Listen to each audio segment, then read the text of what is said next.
Semana da Epilepsia aqui no Guia Viver Bem. Hoje vamos falar sobre epilepsia no adulto. Eu já dou as boas-vindas para todos vocês que estão entrando, dou as boas-vindas para você que está assistindo esse vídeo agora, não ao vivo, assistindo depois. Boa noite para quem está chegando. Se você conhece alguém que tem epilepsia, se você quer ajudar alguém que tem epilepsia ou algum familiar, já encaminhe essa live, porque nós vamos receber hoje aqui no Guia Viver Bem o neurologista Dr. Pedro Aquino, que é especializado em epilepsia, e a neuropsicóloga Joísa Araújo, que também atua bastante nessa área, ajudando aos pacientes, a conseguirem levar a vida, as crises que são difíceis de controlar. Então eu já peço que vocês encaminhem aí para convidar essas pessoas. Deixa eu convidar aqui Dr. Pedro para a gente iniciar. Joísa já chegou? Essa semana de epilepsia, é uma parceria do Guia Viver Bem com a Clínica Neurolife. Clínica Neurolife que é referência no atendimento a esses pacientes com epilepsia. Tem uma equipe completa, desde neuropsicólogos, com relação à cirurgia, neurocirurgião também, nutricionista. Essa equipe interdisciplinar que acompanha esse paciente, os exames que são importantes para o diagnóstico.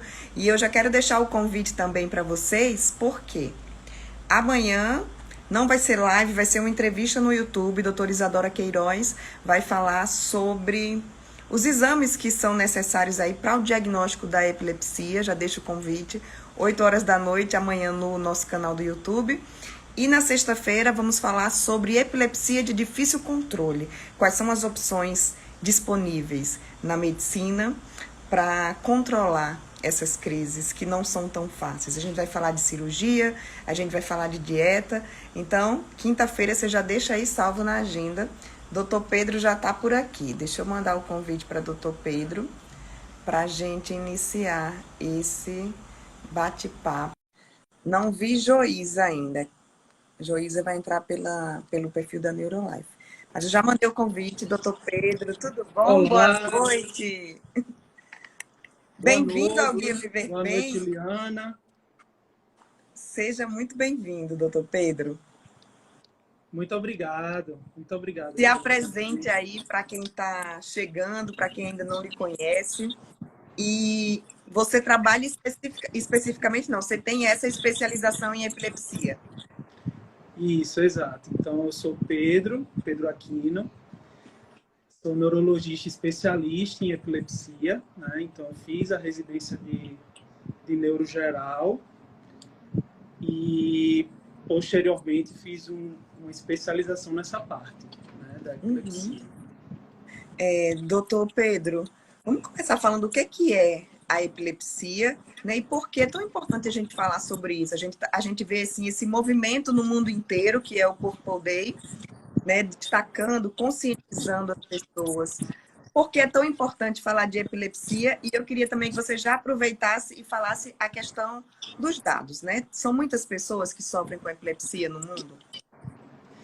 Isso, então, assim, a nossa batalha com a epilepsia, ela é o ano todo, Mas, claro, em março nós temos essa atividade maior na área, Tentando...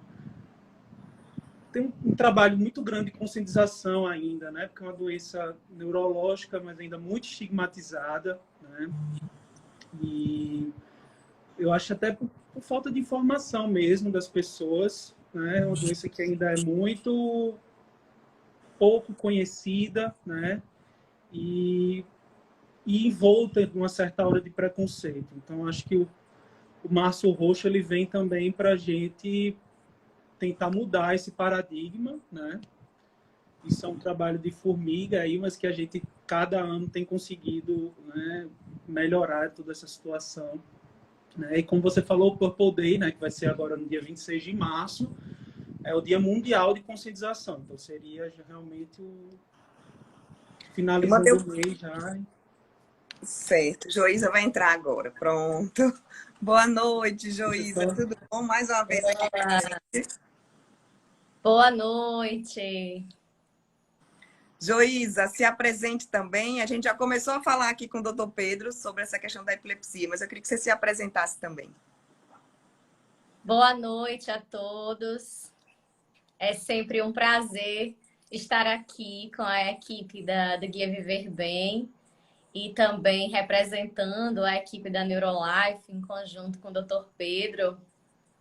Meu nome é Joísa, sou Joísa Araújo, eu sou neuropsicóloga, psicóloga, atuo na Neurolife, na equipe multiprofissional, acompanho casos de epilepsia em conjunto com o Dr. Pedro e toda a equipe. E também sou neuropsicóloga no Instituto Santos Dumont. E hoje a gente vai conversar assuntos muito importantes relacionados à epilepsia. Agradeço a espera de alguns minutinhos, porque estava exatamente em uma outra ação também relacionada ao Purple Day. Essa semana realmente é muito roxa. Que bom, temos muitas ações e mobilizações do Purple Day, então acabei de chegar e estamos já prontos para poder conversar sobre epilepsia no adulto. Ótimo. Então, voltando aqui para o doutor Pedro. Doutor Pedro, vamos só recapitular o que é a epilepsia. Então, a epilepsia é uma doença neurológica, né, que você precisa de ter alguns critérios para caracterizar. Né? Então, um deles seria se você tiver pelo menos 2 crises epiléticas, né, no intervalo superior a 24 horas entre elas. Né? A segunda possibilidade é você ter uma crise epilética, né, isolada, mas com a chance elevada de ter uma recorrência, né, de voltar a ter uma crise. Né? E a terceira possibilidade é você ter o diagnóstico de uma síndrome epilética, que aí você entra também outros critérios para você diagnosticar essa síndrome, além das próprias crises. Né? E entra a parte de eletroencefalograma, né, entra a parte de neurodesenvolvimento, né, que aí você vai ter junto tudo isso, com tudo isso você caracteriza uma síndrome epilética. Então, seriam essas 3 possibilidades aí para você firmar esse diagnóstico. Né? Doutor Pedro, a gente sempre, quando pensa em epilepsia, a gente pensa naquela convulsão, naquele paciente que cai, que está se debatendo. Todo paciente que tem epilepsia tem essas crises de convulsão, tem essas convulsões? E eu já vou emendar a pergunta. E toda convulsão é uma epilepsia? Não, então assim, é bem importante isso que você falou, Juliana, porque assim, nem sempre o paciente com epilepsia ele vai ter crises de convulsão, né? Então, quando a gente fala convulsão, a gente está falando de um tipo de crise epilética, né? Que seria aquela crise com manifestações motoras, né? Normalmente, então, o paciente ele tem abalos musculares nos grupos de músculos, né? Então, aí isso você chama de convulsão. E aí, tipicamente, o paciente também perde os sentidos, né? Ele perde a consciência. Mas é importante frisar que as crises epiléticas não se limitam a esse tipo. Existem inúmeros outros tipos de crise, né? Em que o paciente, por exemplo, não perde a consciência, que não tem manifestações motoras, né? Crises não motoras, crises com manifestações apenas sensoriais, por exemplo, né? De alteração, por exemplo, do olfato, né? De sentir cheiro, ou de ouvir alguma coisa, ou de ver alguma coisa diferente, né? Então, as crises epiléticas são muito variadas, né? Então, nem sempre o paciente que tem convulsão, que tem epilepsia, vai ter convulsão, né?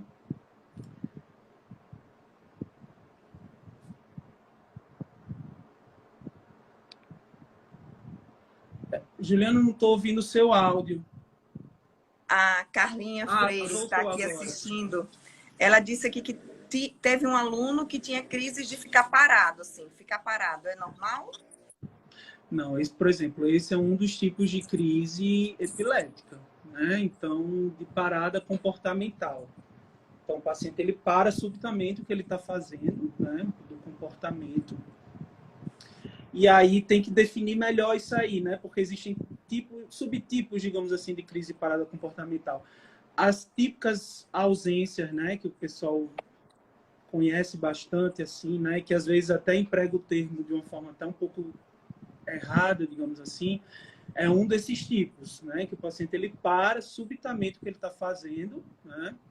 E segundos depois ele retoma o que ele vinha realizando, como se nada tivesse acontecido. Isso é um tipo de crise epilética. O outro seria, por exemplo, uma crise do tipo focal, mas que a pessoa perde em parte a consciência, né? Que é um focal desperceptiva. Então, não, respondendo a pergunta aí da participante, não é normal. Né? Tem que ser Não é visto uma assim. crise. É uma crise epilética. Isso. É É uma bem crise possível que epilética, mas não é seja. a convulsão, né? Exato, aí já não é a convulsão, né? Porque você não tem a manifestação toda aquela caracterização que eu falei, da manifestação motora, né? De Tem abalo uma crise, muscular. digamos, o paciente que apresenta crise epilética com convulsão, aquele que perde a consciência, que fica se debatendo. A epilepsia dele é mais grave, por exemplo, de um que apresenta uma crise de ausência. A crise convulsiva, né? A crise de convulsão, ela é mais assustadora, né? Assusta mais pelas manifestações que ela apresenta. Mas é importante lembrar que qualquer tipo de crise epilética pode ter um impacto muito grande, né, sobre a qualidade de vida do paciente, né? A própria Joísa pode comentar posteriormente sobre isso. Por exemplo, você citou aí, então, Juliana, a questão das crises de ausência, né? São mais comuns, digamos assim, na infância, né? E aí são crises que muitas vezes, por serem sutis, elas passam despercebidas. Então, o paciente ele vai ter inúmeras dessas crises ao longo do dia, 20, 30 crises. Imagine isso num paciente em idade escolar, que está na escola e que tem várias dessas crises enquanto está lá. Então, isso com certeza vai impactar, né, no aprendizado dele, né, enfim. Então, eu acho que assim, essa questão de ter um tipo de crise mais grave do que outro, eu acho que isso é importante frisar, que qualquer tipo de crise tem é preocupante, né, e precisa ser investigado e tratado, né. Daí a importância do diagnóstico, não é isso? Exatamente. Como é que se dá esse diagnóstico? A gente não precisa nem entrar muito assim profundamente para falar de diagnóstico, porque amanhã teremos uma entrevista só sobre isso. Mas assim, o que é que você poderia destacar exatamente para que essas pessoas fiquem atentas para buscarem esse diagnóstico? Então, acho que a primeira coisa é sempre frisar que a epilepsia ela tem um diagnóstico inicialmente clínico, certo? Então, a história clínica, né, feita por um médico, de preferência um neurologista, né, mas, enfim, uma história clínica bem feita, com exame físico bem feito, ele já muitas vezes é o suficiente para o diagnóstico. Além disso, aí a gente pode abrir mão de exames complementares, né, para afirmar melhor isso aí. Aí entra a questão do eletroencefalograma, né, que é um exame muito importante nesse sentido, né, que vai nos dar indícios também bem importantes no sentido de firmar o diagnóstico. Eventualmente também a neuroimagem, a avaliação neuropsicológica também pode, né, reforçar tudo isso. Então, são ferramentas que a gente utiliza, né, no dia a dia para ajudar nessa questão aí. A avaliação neuropsicológica entra muito na questão da epilepsia refratária também, né, que vai ser abordada por Tiago na quinta-feira. Epilepsia de difícil controle, né? Uhum. Então, são ferramentas que a gente tem aí para ajudar nesse diagnóstico aí. Mas lembrando, o mais importante é a questão da história clínica. Então, tem essa suspeita clínica, é importante levar para um médico, um neurologista. A gente sabe que nem sempre o acesso ao especialista em epilepsia é possível, mas trazer para procurar um atendimento especializado, assim, de médico, né? Enfim, para fazer essa avaliação inicial, né? Isso é bem importante. Já que você falou da avaliação neuropsicológica, eu queria que Joísa falasse como é que a neuropsicologia entra aí nesse suporte aos pacientes com epilepsia. Ju, a gente pode pensar na neuropsicologia sobre diversos aspectos contribuindo nesse cuidado. Foi falado na epilepsia na infância e hoje a gente vai tentar focar um pouco mais na epilepsia do adulto, né? Então, a partir do momento que a gente pensa nessa condição no adulto, a gente tem vários aspectos a ser considerados. Primeiro, o que o doutor Pedro falou muito bem, é a questão da história clínica. Não é? Esse adulto, ele tem uma epilepsia de difícil controle já anterior, ele já vem há vários anos tendo essas repetições, essa falta de controle de crises, ou ele é um adulto que ele começou a ter crises e algumas vezes a gente pode relacionar um pouco mais com alguma etiologia específica. Então, por exemplo, após um traumatismo, um acidente, que tenha tido algum trauma no cérebro, após algum acidente vascular encefálico, ou outras condições que podem acontecer, infecções, etc. E após isso, né, que ele começou a ter crise. Então, tudo isso é muito relevante para a história clínica e para quando essa pessoa chega para o acompanhamento na neuropsicologia. Porque a gente vai tentar entender qual é o objetivo desse acompanhamento, né? Então, existe, por exemplo, se existirem queixas relacionadas à parte da cognição, que é uma palavrinha que fala muito quando vem aqui, né, Ju? E todos os nossos processos mentais relativos com a parte de atenção, de memória, de tomada de decisão. E se essa pessoa ou se a família traz queixas nesse sentido, e se isso de fato já vem impactando na vida dessa pessoa, pode-se investigar se existem déficits relacionados através da avaliação neuropsicológica, frisando que nem todas as pessoas com epilepsia vão ter queixas cognitivas, mas existe a possibilidade dessas queixas acontecerem em alguns casos, principalmente nos casos de epilepsia de difícil controle, né? Que o doutor Tiago vai falar amanhã com mais detalhe.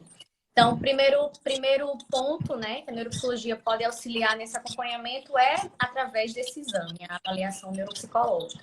Então, ela pode servir para fazer esse perfil neuropsicológico, tentar entender se existe alguma dificuldade objetiva, né, dessa memória, e dependendo muitas vezes da síndrome epiléptica ou da área que é mais afetada, ou que é potencial foco que é do surgimento dessa crise, podem existir dificuldades de caráter mais cognitivo ou de caráter mais comportamental. Então, a avaliação ela também vai investigar essas características comportamentais.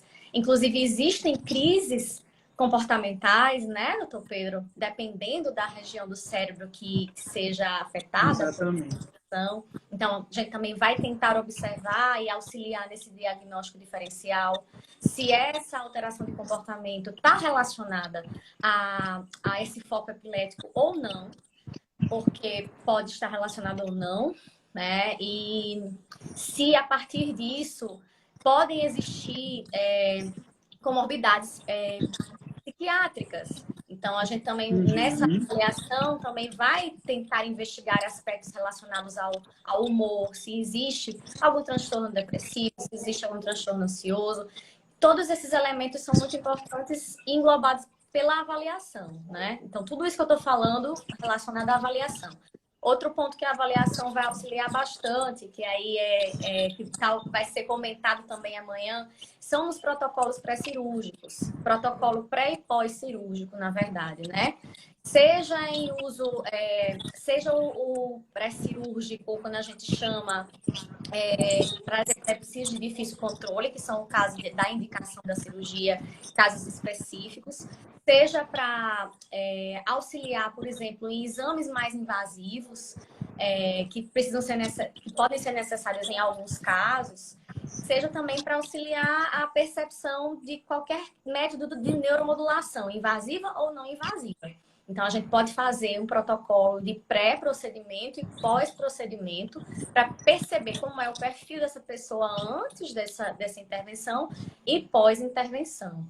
Principalmente porque, em alguns casos, na verdade, como protocolo fixo, né, de pré-cirurgia, existe uma necessidade, quando a avaliação é indicada para o protocolo pré-cirúrgico, é porque existem dúvidas relacionadas ao foco, relacionadas ao alvo da cirurgia. né, a área, né, que vai ser submetida à cirurgia. Então, a avaliação ela entra como um exame complementar importante para, em conjunto, essa equipe da neurocirurgião, neurologista clínico e demais, a neuropsicólogo, eles possam auxiliar para essa tomada de decisão pré-cirúrgica. E passando da avaliação, isso são as contribuições da avaliação. Passando para os outros papéis, aí a gente vai ter o acompanhamento, o segmento dessa pessoa com epilepsia. Então, muitas vezes, essa pessoa vai necessitar de uma reabilitação. E aí, quando essa reabilitação ela está associada a aspectos cognitivos ou comportamentais, o neuropsicólogo ele pode ser o profissional que vai orientar essa reabilitação, e seja essa reabilitação individualizada apenas com o neuropsicólogo, seja em equipe multiprofissional, né? Então, isso pode acontecer de existir uma reabilitação multidisciplinar em alguns casos. Um outro acompanhamento muito importante é o acompanhamento da psicoeducação. Então, muitas vezes, nesse processo de pré-cirurgia, ou nesse processo de compreensão da epilepsia, muitas vezes a pessoa tem muitas dúvidas relacionadas à epilepsia, a família necessita muitas vezes de um suporte, né, grande nesse cuidado. Então, o neuropsicólogo ele pode entrar fazendo parte dessa equipe multiprofissional também, com orientações específicas, com o acolhimento dessa família, o acolhimento dessa pessoa. Pensar também, quando a gente pensa em adulto principalmente, tentar perceber quais são as reais capacidades, quando a gente pensa em capacidades intelectuais, capacidades cognitivas, para executar uma determinada função, né? Quando a gente pensa em colocação profissional, quando a gente pensa em vários aspectos relacionados à vida adulta, né? Porque são questões muito diferentes quando a gente pensa em epilepsia na infância e epilepsia no adulto. A condição é a mesma, mas a demanda é diferente, a funcionalidade, a exigência da funcionalidade, da autonomia é bem diferente. Surgem dúvidas relacionadas aos papéis sociais que a pessoa espera. Então, será que eu vou conseguir constituir uma família? Será que eu vou conseguir ter o meu trabalho? E todas essas angústias, né, acabam tendo também um suporte nesse segmento da neuropsicologia e, obviamente, daqui mais para frente também da psicologia clínica, quando é a necessidade. Com relação aos transtornos psiquiátricos, como ansiedade, depressão, esse paciente que tem epilepsia, ele tem mais probabilidade de desenvolver um quadro dele? Sim, Ju. Existe uma maior incidência de quadros como transtornos de humor, principalmente os sintomas depressivos, em pessoas que têm a epilepsia, e aí eu trago uma ênfase muito grande que isso pode acontecer principalmente em pessoas com epilepsia de difícil controle. Por que a gente está sempre se remetendo a essa palavra? Porque é importante a gente ressaltar que 70%, né, das pessoas que são diagnosticadas com epilepsia, elas vão ter um bom controle de crises já na primeira medicação ou eventualmente na segunda, e vão ter uma capacidade e autonomia, né, muito próximas a você e eu. Então, não vão conviver com esse receio, esse medo constante de ter a próxima crise o tempo inteiro, de ter 10 crises por dia, ou em alguns casos, pessoas que chegam a ter 30, 40, 50, em casos obviamente mais graves, por dia. Então, quando uma pessoa tem um controle de crises e passa, às vezes, anos, imagina, 5 anos, 6 anos, casos, né, mais de 10 anos, né, com a epilepsia potencialmente resolvida, então, ela tem uma menor probabilidade, né, de ter essas comorbidades psiquiátricas. Mas quando a gente pensa numa pessoa que tem crises constantemente e que já buscou vários profissionais, muitas vezes existe um estudo que diz que uma pessoa com epilepsia, muitas epilepsias de difícil controle, no caso, muitas vezes leva 20 anos, desde criança, para conseguir ter acesso a uma equipe especializada adequada para poder esse controle de crise acontecer. Então, imagine uma pessoa convivendo com O condição impacto, né? por mais de 20 anos, qual é o impacto que isso vai ter na saúde mental? Né? Então, a probabilidade de existirem sintomas depressivos é maior do que na população que não tem epilepsia. E vamos agora para o doutor Pedro falar sobre o tratamento. Tem até umas perguntas aqui. Quem está mandando pergunta, eu queria pedir encarecidamente, mande aqui pela interrogação, porque aí a gente vai conversar um pouquinho e no final a gente vai fazer esse tira-dúvida geral. Muita gente já mandou pergunta na caixinha e a gente concentra. É só clicar nessa interrogação que tem aqui e mandar sua pergunta, porque aí vai passando aqui as pessoas falando e termina a gente perdendo alguma pergunta que ficou. Como é que é o tratamento inicial da epilepsia? Toda pessoa que tem epilepsia, ela vai tomar remédio por toda a vida? Ou vai chegar uma hora que pode ser que ela consiga se livrar dos medicamentos? Então, assim, o tratamento, a porta de entrada, digamos assim, do tratamento da epilepsia é com os fármacos anticrises, né, ou antiepiléticos.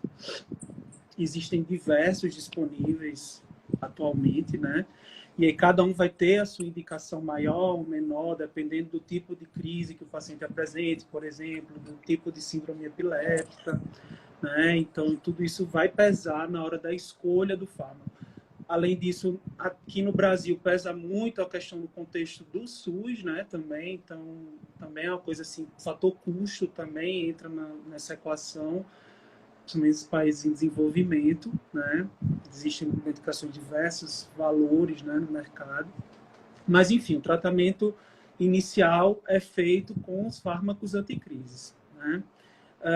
Com relação ao que você perguntou, Juliana, até quando vai se usar a medicação, né?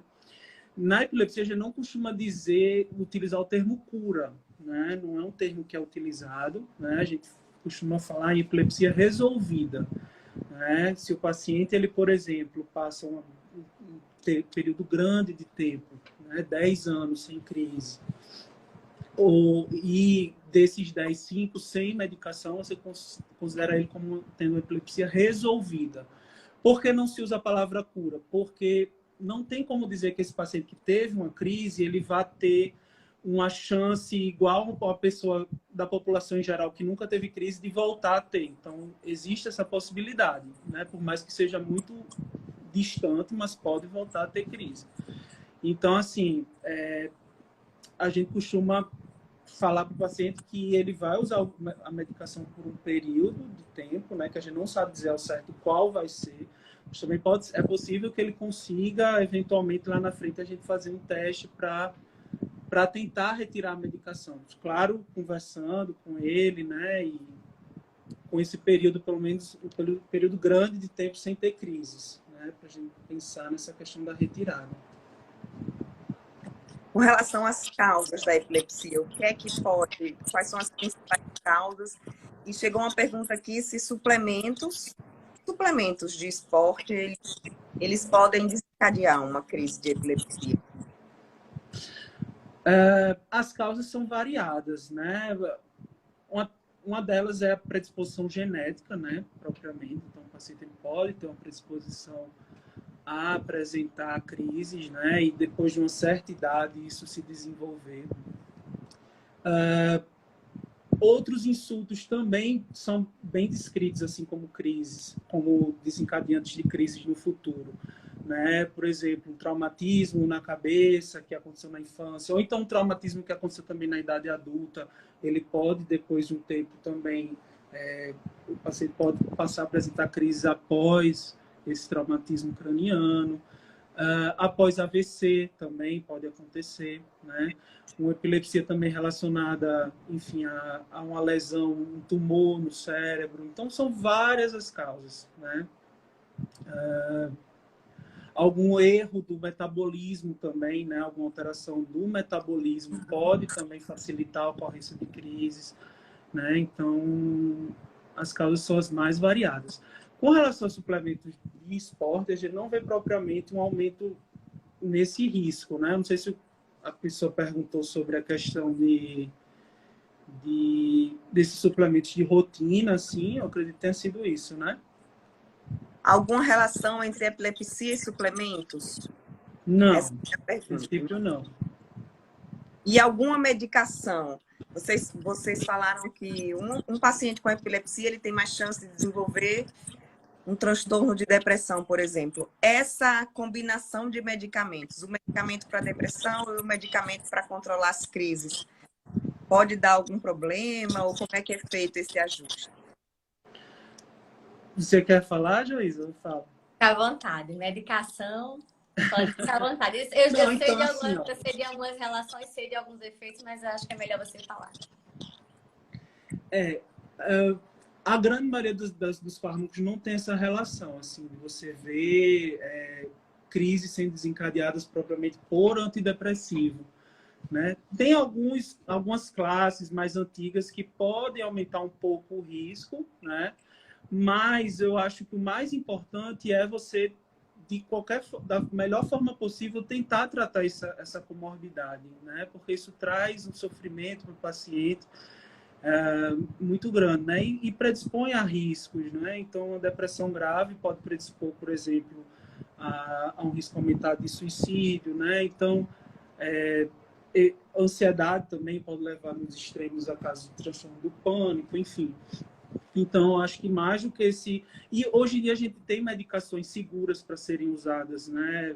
Antidepressivos bastante seguros e que não aumentam, não diminuem o limiar para ter crise, né? Assim, então, não facilita a ocorrência de crise. Então, acho que o tratamento dessa comorbidade é o mais importante, né? Focar E nesse depende... tratamento aí. Ai, perdão, Pedro. E depende Não, do vou tipo falar. crises, né, Pedro? Porque a gente sabe que existe uma indicação mais acertada em termos de fármaco, dependendo também do tipo de crise, né? Então, isso tem que sempre ser considerado. Mas dependendo Sim, do tipo de crise, dependendo também dessa demanda, algumas medicações podem até auxiliar no tratamento desses sintomas, né? Então, ao invés de ter um efeito negativo, né, exato. interação negativa, alguns medicamentos podem ser utilizados com uma inteligência pelo médico, pelo clínico, né? Podem até ter um efeito benéfico para essa condição de ânimo. Exato. Então, é algo que pode facilitar na escolha terapêutica também, dependendo do caso, não é? Exato.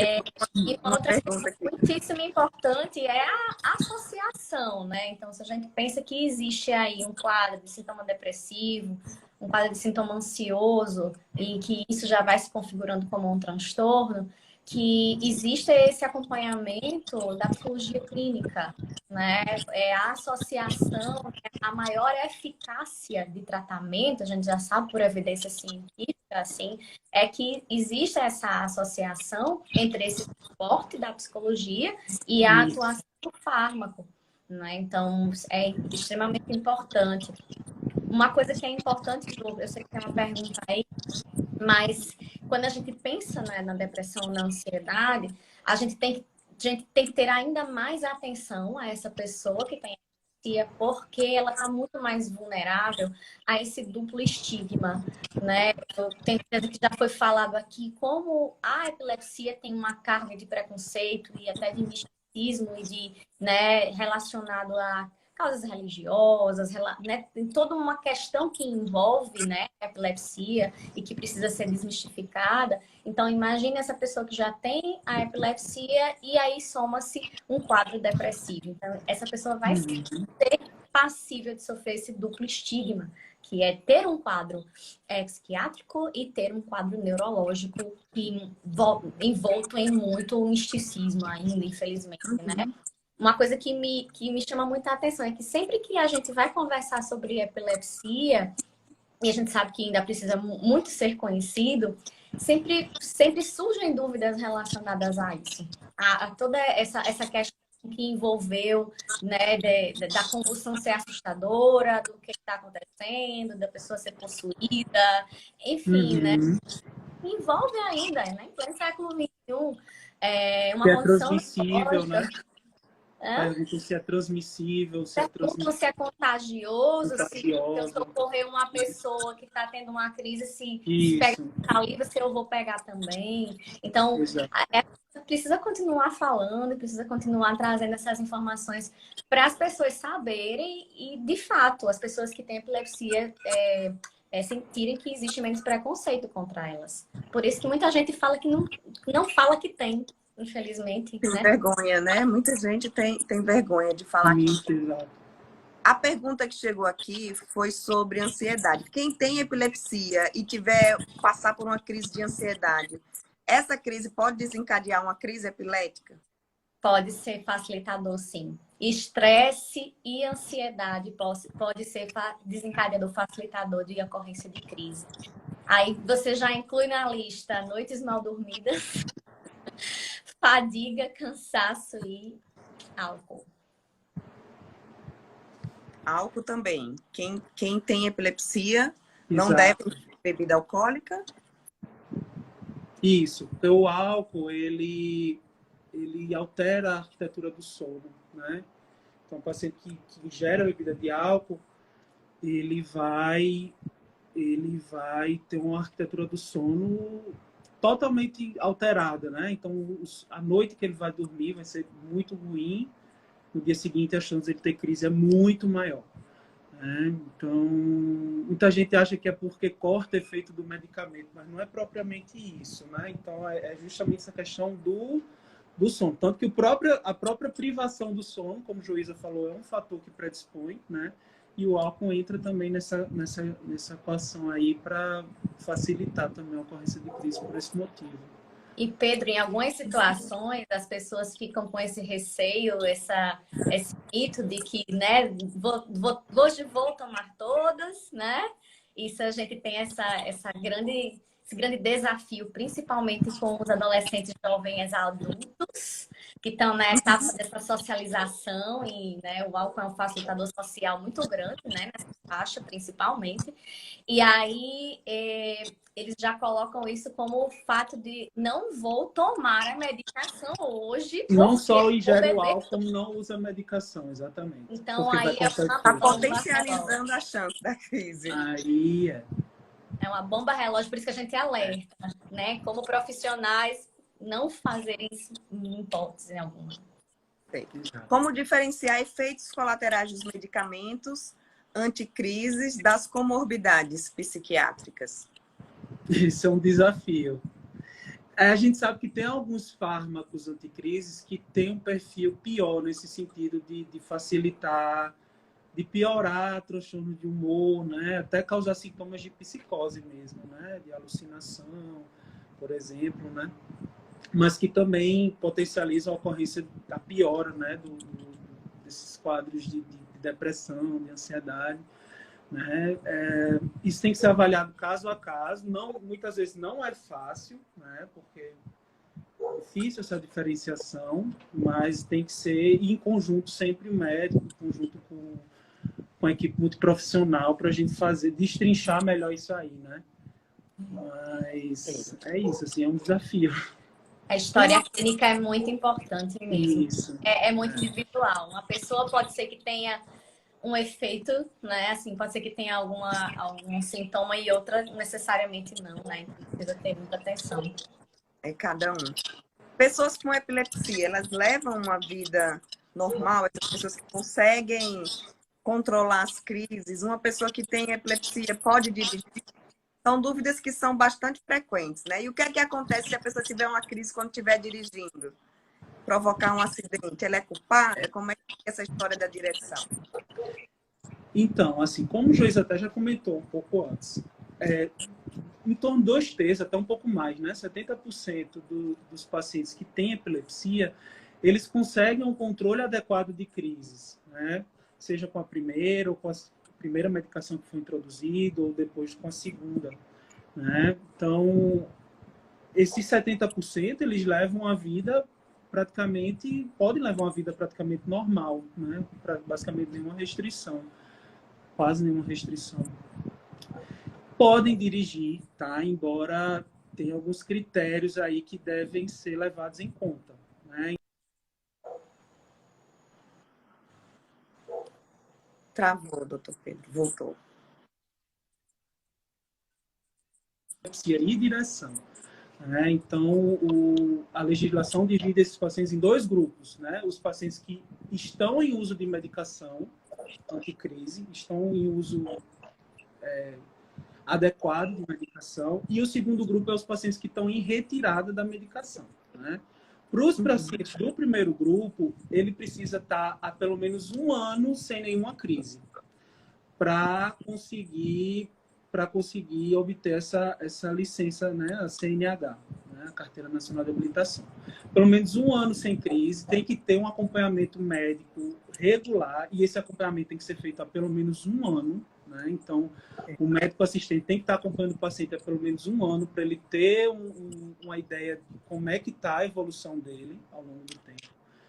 No segundo grupo, né, ele tem que estar, se ele está em retirada da medicação, ele tem que estar pelo menos 2 anos sem nenhuma crise, né, para conseguir ou a renovação ou a primeira habilitação. Né? Respondendo também, Juliana, a questão de se o paciente tem uma crise no volante, ele responde sim, tá? Então, é muito comum os pacientes omitirem que tem esse diagnóstico.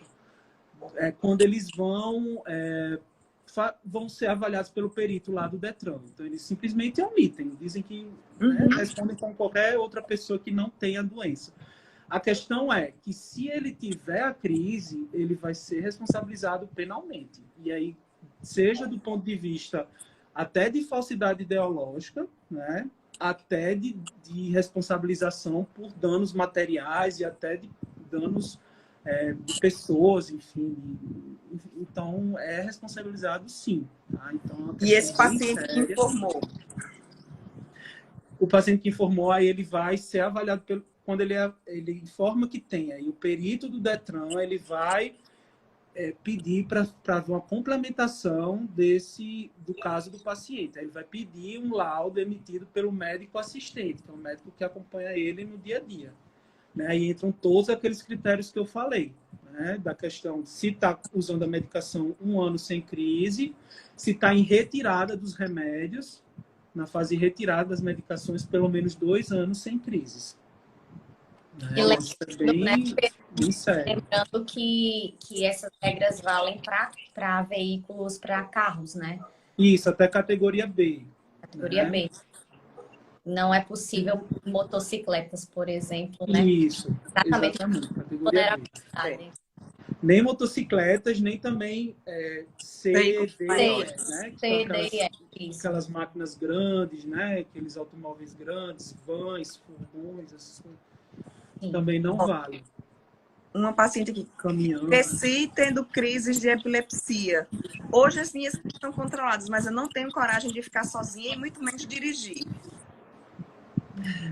Aí entra a questão da insegurança, né, do paciente, porque o paciente ele fica, isso marca ele, né, essa questão de ter tido as crises, né, normalmente ele pode estar há vários anos livre de crise, mas aquilo ainda pode preocupar ele, né, de voltar a ter, e isso é um fator gerador de estresse, um fator gerador, né, aumenta o risco de transtornos de humor e tudo aquilo que a gente já conversou. Então, é bem comum disso acontecer realmente, né? É um grande desafio. É um grande desafio, né, Pedro e Ju, porque se a pessoa cresceu nessa iminência de crise, ela está sempre em estado de alerta máximo de que ela nunca sabe quando ela vai ter a próxima crise. Então, esse é um sentimento que pode se tornar desesperador muitas vezes, se essa pessoa não vai ter o suporte, ou se essa pessoa não tem a segurança de que, se por algum acaso ela tiver uma crise em algum lugar que as pessoas não estão preparadas para dar o suporte ou acolhê-la, então ela realmente vai se sentir completamente desamparada. E aí, a gente tem que realmente persistir nessa questão da conscientização, porque imagina, se a gente levar essa informação se as pessoas também com epilepsia levarem essa informação, se a gente fizer essa rede de informação acontecer, pessoas em qualquer ambiente, independentemente do ambiente em que ela esteja, se ela potencialmente tivesse uma crise, teriam minimamente condições de dar um suporte a ela, se fosse o caso. E isso já diminuiria, não cessaria, não seria, né, a resolução para esse sentimento de insegurança, né, acontecer, obviamente, que existem mais questões, mas isso já diminuiria essa angústia de você se sentir completamente desamparado, caso você esteja tendo uma crise em algum lugar. Porque muitas pessoas, né, entram em pânico, não sabem o que fazer, ou ficam assustadas. E a pessoa, após uma crise, ela precisa de suporte. Muitas vezes ela vai acordar assim, talvez sem noção de onde esteja, talvez com dificuldades de comunicação, ou existe esse momento de desamparo. Então, se existir uma conscientização forte o suficiente para que as pessoas estejam preparadas para amparar e acolher essa pessoa, independentemente de que seja da sua família ou não, isso também já seria um grande suporte e também promotor de qualidade de vida para qualquer pessoa com epilepsia. Agora, um ponto importante é que se esse sentimento de insegurança, se esse sentimento te paralisa, mesmo que você já esteja há anos sem crise, que você esteja com esse controle, o seu médico assistente lhe dá também segurança de dizer, olha, você consegue fazer essa atividade ou aquela. Então, se isso está te trazendo muitos problemas na sua funcionalidade, se está te trazendo sintomas ansiosos, então é importante buscar um profissional de saúde mental, seja um psicólogo, um psiquiatra, para auxiliar também a lidar com essa nova fase. Porque imagine, é desafiador, muito desafiador, você passar a vida inteira com esse medo e de uma hora para outra isso se modifica. E aí você o medo pode persistir, né? É completamente compreensível, inclusive, porque essa pessoa aprendeu a partir dessa experiência de vida, né? Então, a gente precisa olhar na ótica de alguém que precisou lidar com isso, né, durante a maior parte da vida. E agora vai precisar tomar consciência das suas emoções, das suas expectativas, dos novos papéis que ela pode desempenhar a partir do momento em que não existe mais esse sintoma específico, né, que dificulta tanto essa autonomia, né, para a realização de atividades. Ela fez mais um comentário aqui, disse que também não fala no trabalho, ninguém sabe, tem medo de perder o emprego. Muita gente também esconde na direção, esconde. É o correto ou não? O correto é você falar para as pessoas que você tem, exatamente para que no momento que você precise, as pessoas saibam como dar esse suporte. Aí já emendo aqui para depois vocês responderem essa pergunta do Lucas, assim, o que é que a gente deve fazer para ajudar uma pessoa que tem uma crise convulsiva? Então, primeira coisa é manter a calma, né? Como o Geisa falou, muita gente entra em pânico quando se depara com a situação dessa. Mas é manter a calma, certo? Uma coisa importante é, primeiro, não tentar conter os movimentos da pessoa, né? Isso é bem importante. Colocar ela em decúbito lateral, o que é isso? De lado, certo?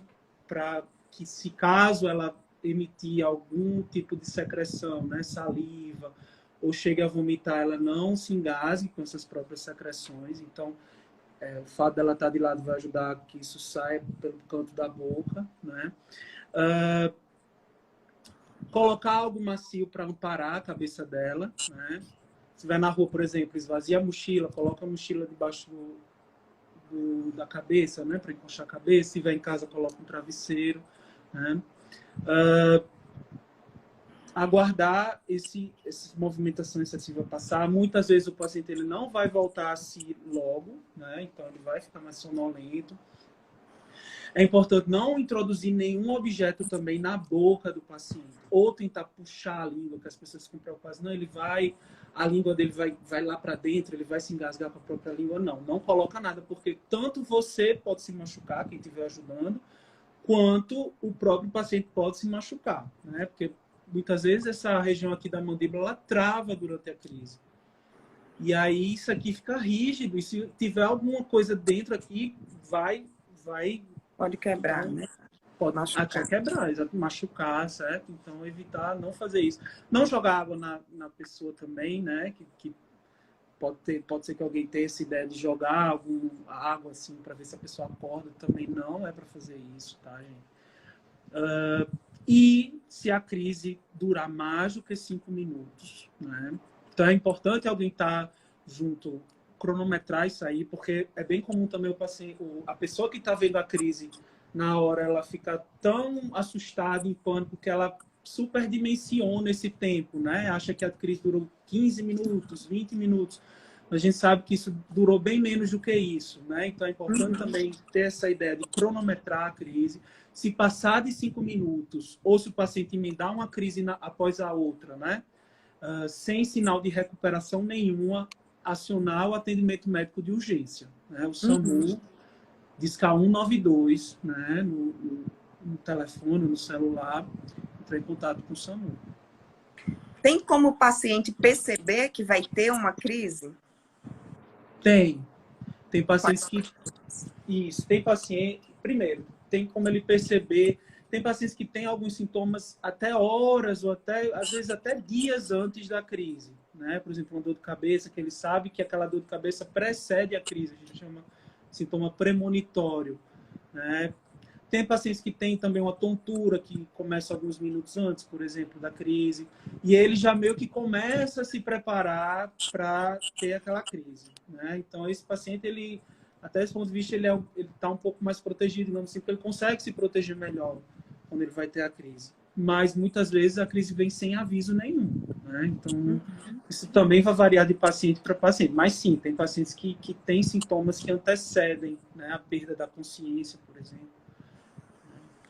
Certo. Joísa, você quer comentar essa questão de falar ou não falar? É sempre um desafio muito grande, Ju, porque a gente sabe que o correto é a comunicação, mas nós, enquanto profissionais, entendemos o desafio e porque muitas vezes as pessoas omitem. Porque, infelizmente, existe essa mística de que a pessoa com epilepsia, existem muitos. E um deles, por exemplo, é de que uma pessoa com epilepsia muitas vezes é violenta ou é destemperada, né? Ou é muito difícil de conviver, ou associa a epilepsia imediatamente a um adoecimento mental. E sabemos o quão desafiador é o mercado de trabalho, é um dos principais desafios quando a gente pensa na condição de saúde que é a epilepsia, na vida adulta, né? Porque, de certa forma, é um papel social importante na vida do adulto, né? O adulto, ele se identifica com a sua profissão, com o papel profissional que ele escolheu, que ele desempenha, ou identifica aquele trabalho como uma fonte de renda, muitas vezes única para a sua família. E muitos empregadores, por desconhecimento, por preconceito, por causas, né, várias, né, podem colocar isso como um impeditivo, né? Então, eu vou fazer uma contratação de uma pessoa que tem essa condição, que tem doença, essa imprevisibilidade, que vai faltar por tratamentos de saúde, que vai colocar atestados porque vai no médico, porque é uma condição que vai, em muitos casos, exigir um acompanhamento longitudinal, obviamente, como outras condições, né? É uma exclusão. Mas é desafiador. O que a gente pode fazer é propagar isso para que o meio se torne mais inclusivo. E esse é o grande desafio, porque, assim, o grande desafio é fazer com que essas pessoas, em primeiro lugar, tenham acesso a esse diagnóstico e a esse acompanhamento. Como a gente comentou, às vezes passam 20 anos para conseguir digamos assim, infelizmente, a sorte de terem acesso a um profissional que vai conseguir auxiliá-los no controle de crise. Então, que esse acesso, né, à saúde seja um direito garantido. Isso é o primeiro ponto para isso, né, para que essa inclusão aconteça. E que esses espaços, né, que as pessoas, que nós, comunidade, a gente já consiga passar essa mensagem de que uma pessoa não é menos capaz porque tem uma condição de saúde, né? Independentemente dela ter crises controladas ou não, porque mexe um pouquinho quando a gente pergunta assim, uma pessoa com epilepsia pode ter crise, não, pode ter vida normal?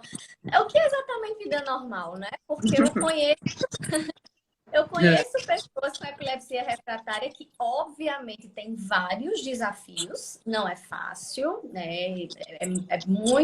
Tem muitos desafios, é muito difícil, mas que dentro das possibilidades consegue trazer novos significados para essa vida normal, né? Para o que eu consigo fazer da maneira que eu posso fazer, eu consigo ser funcional da maneira que eu posso nesse momento, com essa condição, com esses sintomas.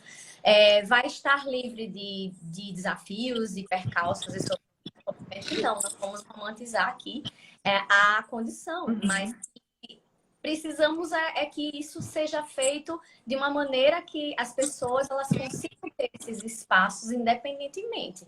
É um desafio, não é utópico, a gente sabe que não é fácil, mas não é utopia, porque a gente vê nesses movimentos, a gente vê no movimento do próprio Purple Day. Então, assim, imagine, vamos começar um vídeo direto agora também, né? O Purple Day Brasil, então vou colocar aqui também.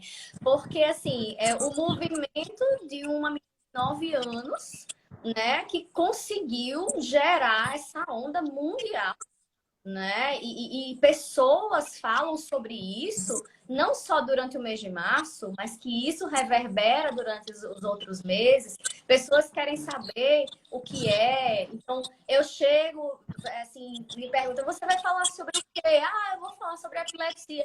Ah, e eu tenho um primo que tem, eu tenho um tio. É verdade que pode fazer isso, que não pode fazer aquilo. Nesses 5 minutos de conversa, você já pode ter indiretamente ajudado a várias pessoas com essa simples comunicação. Então, todas as pessoas que estão aqui vendo, todas as pessoas que estão vendo ao vivo, que vão ver esse vídeo depois, também vão ser divulgadoras desse tipo de conhecimento. E assim, a gente, tijolo por tijolo, vai conseguindo fazer, né, uma modificação dessa realidade para que as pessoas não tenham medo de dizer que tem epilepsia. Verdade. Tem muitas perguntas aqui na caixinha, tem perguntas aqui na lista também. Um tema que a gente não falou ainda, gravidez. Mulher pode engravidar? Vou ter que tomar os remédios durante a gestação? Como é isso? Pode sim, caso ela assim deseje, né? Então a mulher com epilepsia, como qualquer outra mulher, pode engravidar, né? Com alguns cuidados, né? Então, a gravidez tem que ser planejada, né? Isso é bem importante, assim, tanto em conjunto com o neurologista que está acompanhando, com o ginecologista obstetra, né? Usar a suplementação de ácido fólico, né? Meses antes da concepção em si, né? Então já tem que estar usando o ácido fólico, que é uma substância que ajuda a evitar a ocorrência de defeitos no desenvolvimento do feto, né? Do embrião. A gestante ela vai precisar sim usar a medicação. O que a gente tenta fazer é usar o mínimo possível de medicação, né? De preferência uma única droga, uma única medicação antiepilética, um único fármaco, na menor dose possível para conseguir controlar as crises. E outra coisa que é importante é que essa tem que ser feito um acompanhamento mensal dessa paciente, para fazer uma dosagem da concentração no sangue dessa medicação que é usada, porque essa medicação, ao longo da gravidez, a circulação da mulher tem mudanças, né? Então a dosagem dessa medicação pode precisar ser ajustada. Então, como eu falei, a mulher pode sim engravidar, caso assim deseje, mas é uma gravidez que tem esses cuidados adicionais, né? Cuidados com o pré-natal, né?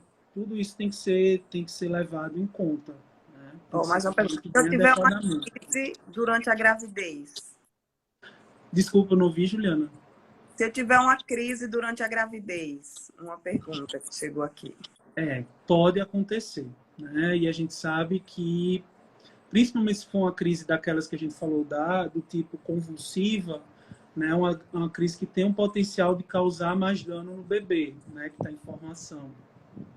Diminuir o fluxo de sangue na região da placenta, né? Então, pode acontecer, mas a gente tenta evitar ao máximo que isso ocorra com esse acompanhamento regular, né? Porque pode sim causar algum prejuízo para o bebê. Então, a gente tem que evitar ao máximo que isso aconteça. Por isso que é tão importante o planejamento prévio, né? Isso. Existe uma evidência, né, dos estudos que, assim, se a paciente ela está pelo menos... Então, uma coisa bem importante também, veja como o planejamento é importante. Se ela está 9 meses antes de engravidar, com as crises completamente controladas, a chance dela ter uma crise durante a gravidez, ela cai muito, né? Fica muito remota. Então, mais uma coisa importante, controle de crises antes da concepção, né? Desses 9 meses antes da concepção. Então, se estiver bem controlada, a chance de ter crise na gravidez cai muito, né? Então, outra coisa que a gente é objetiva, ter esse controle adequado antes de engravidar. Isso, nesse processo, já vai baixando a dose da medicação, é isso? Antes dela engravidar? Isso, a gente vai fazendo né, a dosagem mínima possível para a gente ter o controle, né? Claro que isso também, o ideal é ser feito antes da concepção, antes dela engravidar, né? Lucas está perguntando sobre é possível a epilepsia ao perder a memória? Eu não sei se é ao perder a memória ou se é perder a memória após a epilepsia. Sim, sim. A amnésia, que a gente chama, é o termo técnico para isso, né? A amnésia depois da crise. Sim. E também a dificuldade de memória é uma queixa muito comum do paciente com epilepsia. Não somente relacionada à própria crise, né? Mas no período intercrises, né? No seu funcionamento cotidiano, né? É uma queixa bem relatada, bastante relatada por eles, né? Principalmente quando a gente pensa na principal síndrome do adulto, né, Pedro?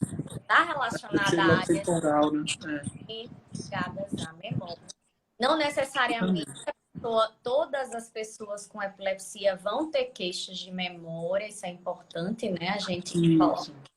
Mas pensando em termos estatísticos e pensando na síndrome, né, recorrente no adulto, a gente tem sim a possibilidade de existirem queixas, dificuldades mesmo de memória. Por isso que é importante muitas vezes mensurar essas dificuldades de memória através dos testes da avaliação neuropsicológica. É uma maneira da gente conseguir ter dados objetivos sobre essa dificuldade. Tem algumas perguntas aqui que é muito pessoal, é com relação a medicamentos, né? A mãe colocou aqui a medicação que a filha toma, outro também, o Fabiano falando aqui, que ele... Deixa eu voltar aqui. Mas são perguntas assim muito pontuais, eu acho que vocês não vão nem conseguir responder, porque eu sei que precisa de exame, precisa conhecer, né, mais a fundo. Minha filha toma Keppra, teve convulsões porque tem um hemangioma. Ela pode um dia parar de tomar a medicação? Assim, a epilepsia, se for relacionada realmente secundário ao hemangioma, eu não tem como a gente dizer assim, é bem difícil, né? Porque assim, você tem uma lesão estrutural, né? Porque entra naquela questão das causas, né? Então, o hemangioma, ele é um vamos dizer assim, um tumor vascular, né? Digamos, Então, você tem uma alteração de vasos ali naquela região, né, que uma anomalia, né, na formação ali dos vasos, e isso funciona como um foco de irritação ali no cérebro, né? Muitas vezes essa lesão, né, essa alteração, ela está numa área muito nobre do cérebro, que, por exemplo, não dá nem muitas vezes para pensar em abordar, enfim. Então, é difícil, né? Claro que vai ser preciso acompanhar, mas assim, a chance é de se usar indefinidamente, realmente, a medicação. Porque a chance de ter crise, se você tirar, né, aquela medicação é muito alta, né? Então, Fabiana, eu sempre o acompanhamento do médico assistente, porque, né, é importante mesmo, né, Pedro? Algumas coisas a gente sabe pela incidência, pelas características, mas é importantíssimo a pessoa ter aquele sim, profissional que vai estar a par de toda a história clínica, que vai ter toda uma sabedoria nessa escolha dessas medicações, no acompanhamento do segmento, é fundamental para esse possível controle, ou enfim, né, essa melhora, ou a diminuição das crises, inclusive, né? Quando a gente não consegue controlar, ao menos que se diminua a quantidade de crises. exato. Ó, o Fabiano diz assim, eu sofria de lentidão na região lateral esquerda do cérebro, depois passou para a região direita. Isso foi um caso de epilepsia? Não, se for lentidão propriamente, teria que ver direitinho o que é que seria essa lentidão. Se foi diagnosticado por eletroencefalograma, como é que é o tipo padrão dessa lentidão. Mas, por si só, aí você tem que ver todo o contexto, realmente, como o Joisa comentou, né? Para saber do que se trataria isso aí que ele falou da lentidão. Tem muitas perguntas aqui, mas sobre epilepsia de difícil controle, então eu peço perdão a todo mundo que está aqui, mas já deixo o convite que na quinta-feira a gente vai receber o doutor Tiago Rocha, que é neurocirurgião, para falar dos tratamentos, das possibilidades para esse controle, e também a nutricionista Fernanda Mello, que também vai falar. E as pessoas que perguntaram sobre exames, amanhã tem entrevista com a doutora Isadora Queiroz, falando exatamente sobre esses exames necessários aí, nesse diagnóstico das crises. Doutor Pedro, doutora Joísa, queria agradecer e deixar aqui esse passo final, já passamos 1h10 de live, olha aí, rapidinho, para vocês deixarem aquele alerta final, aquela mensagem final sobre epilepsia no adulto, o que é importante as pessoas saberem. Bom, eu torço para que o que a gente conversou aqui ele consiga atingir o máximo de pessoas, né, para a gente prosseguir aí nesse trabalho aí que é lento, mas que a gente sabe que tá gerando frutos, né, de conscientização sobre a epilepsia, né, em criança, adulto, idoso, qualquer faixa de idade aí. Acho que isso é fundamental, né? E agradecer mais uma vez pela oportunidade aí que o Guia Viver Bem, né, nos trouxe, enfim, o espaço, né, que o trabalho de vocês é importante aqui no estado, enfim. Então, é isso, assim, eu muito feliz de poder participar, agradeço a todos também que vieram participar junto, aos que vão assistir também a live depois no canal do YouTube. E é isso, gente. Só uma observação sobre a questão do que fazer na hora da crise, né? Recentemente eu postei um vídeo sobre isso no meu Instagram profissional. Quem tiver interesse também pode ir lá. Tá bem didático, assim. Então, para quem está assistindo no YouTube, eu já coloco o epilética. link aqui na descrição. Para quem vai acompanhar depois, né, no YouTube, eu já vou colocar o link desse vídeo aqui embaixo também na descrição, que aí vocês já acompanham. Show, maravilha. É isso aí. Joísa. Queria agradecer o espaço que vocês sempre abrem no Guia Viver Bem para a gente trazer assuntos em saúde que são muito importantes e que acabam tendo um alcance, né, a todas as pessoas, né, vocês sendo referência nessa divulgação de informações de saúde de qualidade. Então, agradeço mais uma vez o convite. Estou sempre à disposição, sabe que a gente já tem até Já falta o cartãozinho de fidelidade, né? Do Guia Viver Bem. Porque é sempre um prazer dividir, né? Sabe que essa tradução de conhecimento é muito prazerosa, é o que nos faz, né? Estarmos na saúde também. Então, agradecer e também enfatizar que começamos com o Purple Day, começamos com um dia, que vai ser oficialmente o dia 26 de março, né? E esse Purple Day se transformou em Purple Week. E esse Purple Week está se expandindo e por isso nós temos o Purple Day Every Day. Então, o Purple Day todos os dias, né? Então, que seja um dia disparador, um mês disparador, um mês de força-tarefa, né? Que a gente acaba intensificando muito o assunto, trazendo informações, intensifica esse tema, né? Em todas as possibilidades de comunicação, mas que essa conscientização, ela é diária, ela é um exercício que as pessoas com epilepsia podem fazer dentro das suas possibilidades, obviamente.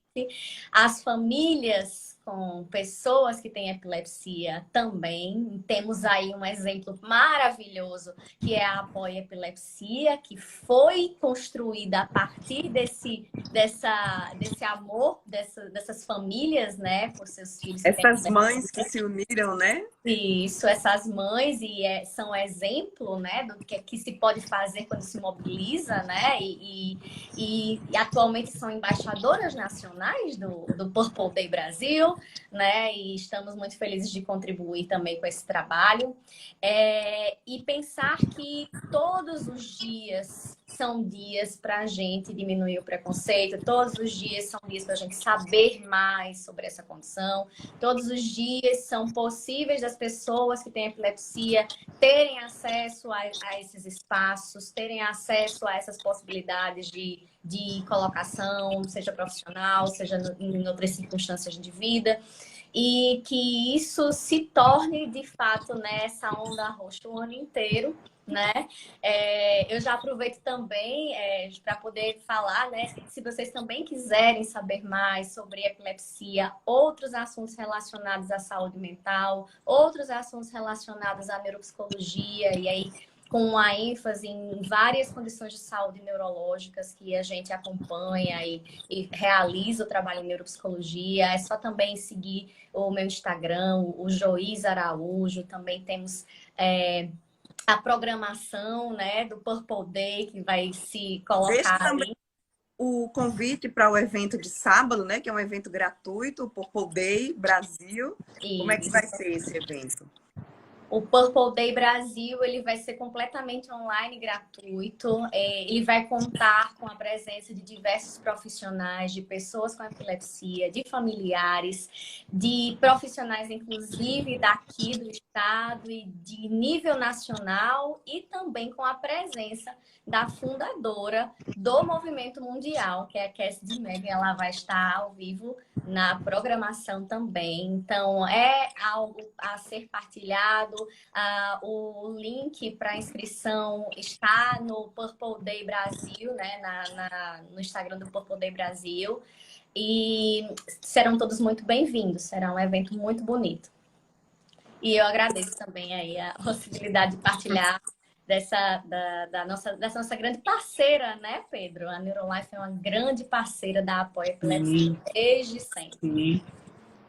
Verdade. Muito obrigada a vocês. Obrigada a todo mundo que participou. Já deixo o convite. A semana inteira vai ter conteúdo aqui no Guia Viver Bem. Deixo o convite também para o evento de sábado, o Purple Day Brasil. E amanhã estaremos de novo com mais informação para vocês. Muito obrigada, doutor Pedro. Muito obrigada, Joísa. Vocês agradecendo o espaço, mas eu digo assim, né? Eu só faço perguntar. Quem traz as informações e o conteúdo são vocês. Então, eu também agradeço a parceria e vocês estarem sempre por aqui. Toda a Neurolife, muito parceira do Viver Bem, desde sempre, né? É muito bom contar com o apoio de vocês. Boa noite. A live vai ficar salva no nosso canal do YouTube. Já já eu posto o link aqui nos stories. Tá bom? Boa noite. Tá, Muito boa noite. obrigada. Tchau, boa noite. Tá.